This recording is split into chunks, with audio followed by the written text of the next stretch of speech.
Hello, and welcome to a video tutorial on how to use the new RotoWire MLB Lineup Optimizer. To get to the optimizer from the RotoWire homepage, scroll up to Daily Fantasy Sports and select the DraftKings or FanDuel MLB Optimizer. This will take you to the homepage of the optimizer. At the top of the page, you can select from one of 6 supported DFS sites. You can also change the slate from the default slate to one of the other classic or showdown slates offered.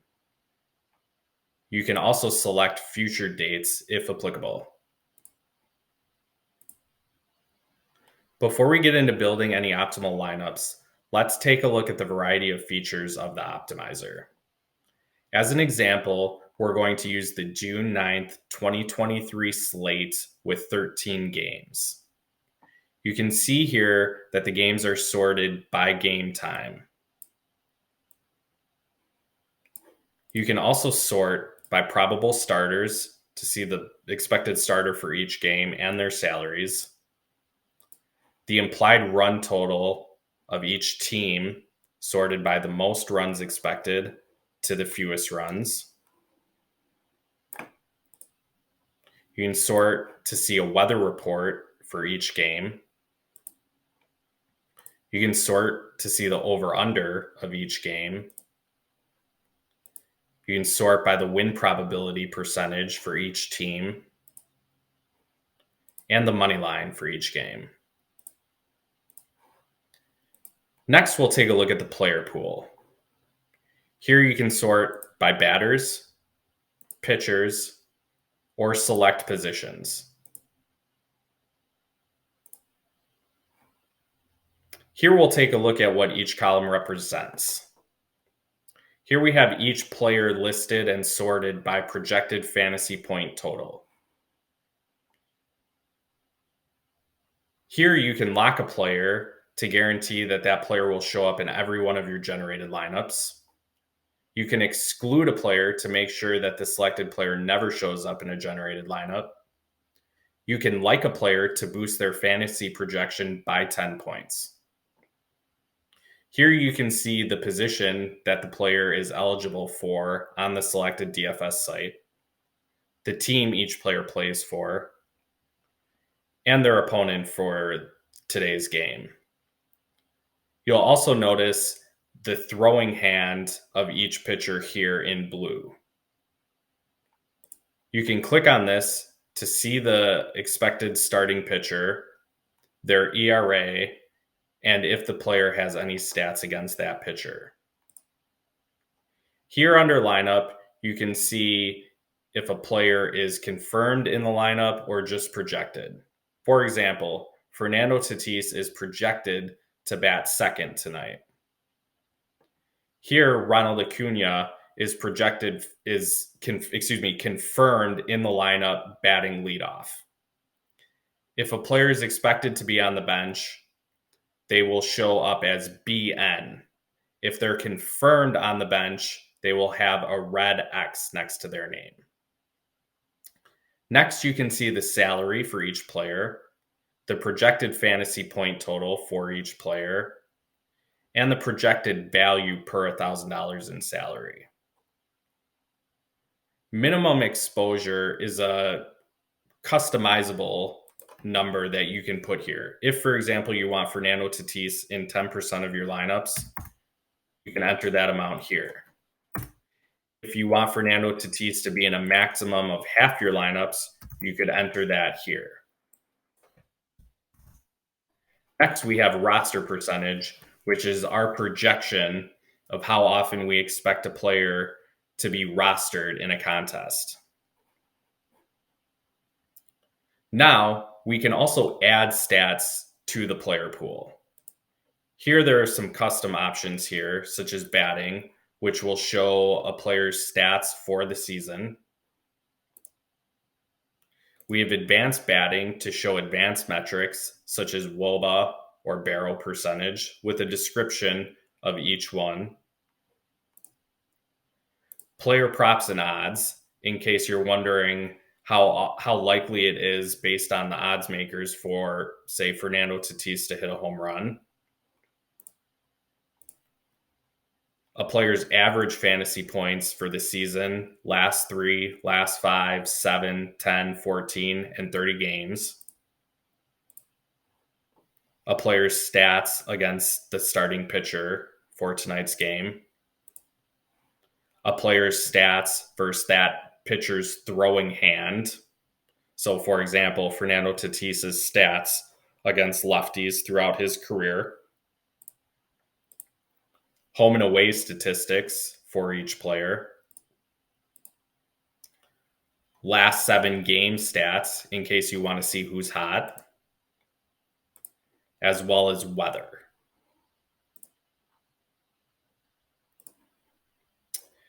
Next, we'll look at other stats that you can customize here to show up in the player pool.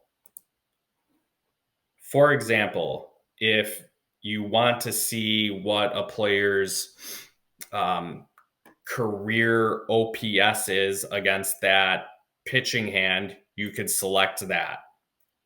You could also do, last 7 OPS. You click done here and it will show you those stats that you selected. Next, we're going to take a look at the variety of customizations you can do in the optimizer. Here you'll see that there are some default customizations that we've selected for you, such as RotoWire's projections as the source. You can also select from the Inside Edge, Sports Info Solutions, or upload your own custom projections and apply those. You can also see that we have limit batter versus pitcher. This will not allow that your lineups, will not have a batter facing your pitcher. Here we have minimum projected fantasy points.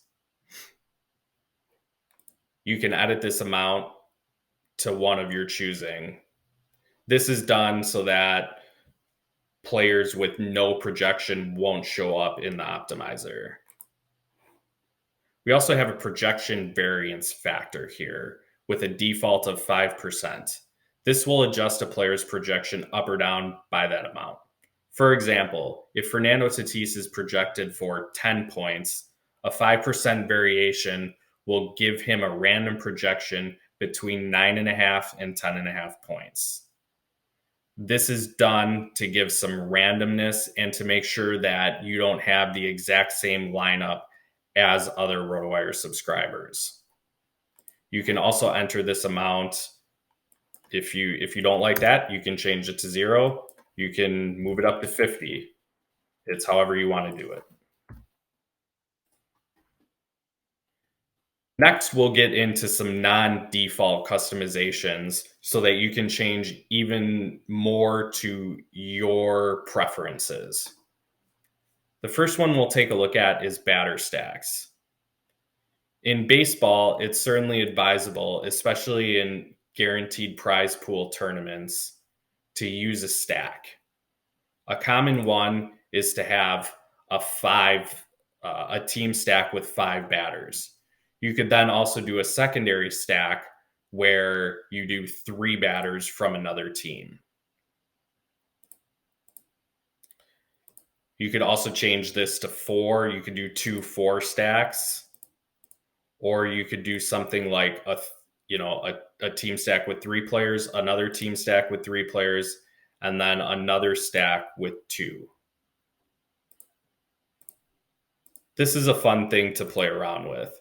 You can choose the teams that you want in each stack. So, if you just want to do a bunch of lineups with, San Diego and Baltimore, for example, you could play around and do that. You could set the max exposures for each team that you have here as well.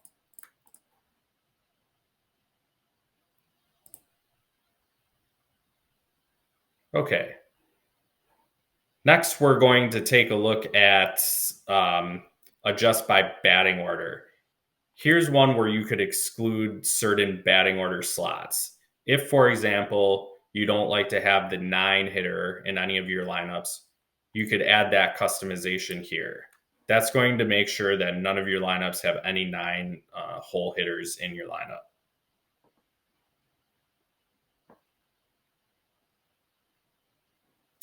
Here we'll take a look at minimum and maximum salary. If you want to make sure that all of your lineups use all 50,000 of your salary, you could enter that customization here. This will make sure that you're using all of your salary. Another one is you could customize your rostership. Here you could do a max total rostership. If you want to have more unique lineups, you could enter an amount here, like 100, for example, and then every lineup that's returned will not have more than 100% total projected roster percentage.